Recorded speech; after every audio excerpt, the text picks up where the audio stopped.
આપણે આજે ચોખાની ચકરી બનાવવાની છે।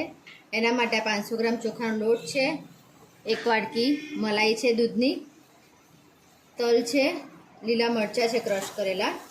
હવે આપણે આમાં નાખીશું।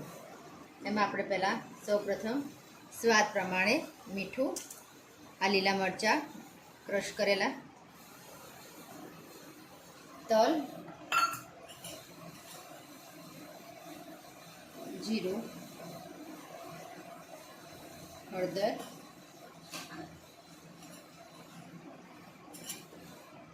એક ચમચી લાલ મરચું અને આ 1 વાટકી મલાઈ લીધી છે।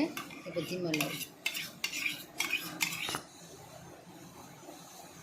ખાંડ નાખવાની છે। એટલે આપણે શું છાશથી કે દહીં થોડુંક નાખીએ। ઘણા અડધી વાટકી દહીં પણ નાખે છે, પણ મારી પાસે ખાટી છાશ છે એટલે હું ખાટી છાશથી લોટ બાંધી દઈશ। અડધી વાટકી ખાટી છાશ લેવાની। હવે આ બધું મિક્સ કરી દેવાનું અને પરોઠા જેવો લોટ બાંધવાનો, એટલે ચકરી પાડવામાં સારું રહે।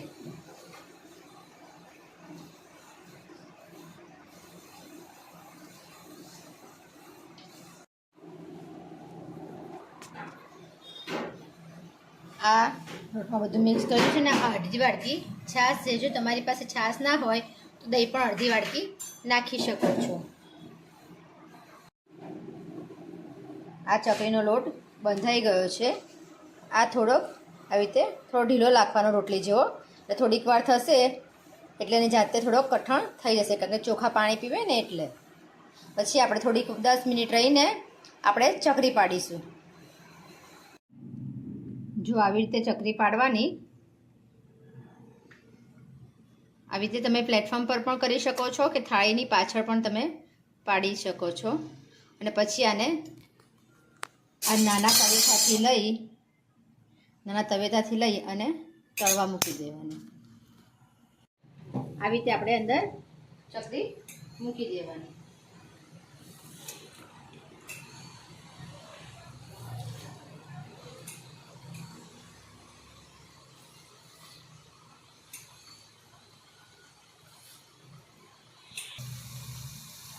આ સહેજ ગુલાબી કલરની થાય ત્યાં સુધી આપણે ચકરી તળવાની।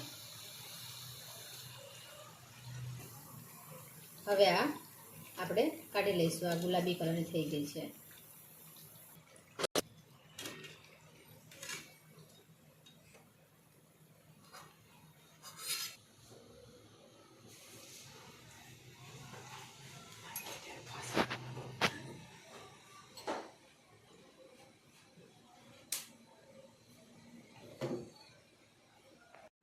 આપણી ચકરી આ રેડી થઈ ગઈ છે। આ એકદમ સોફ્ટ અને કડક પણ થઈ છે।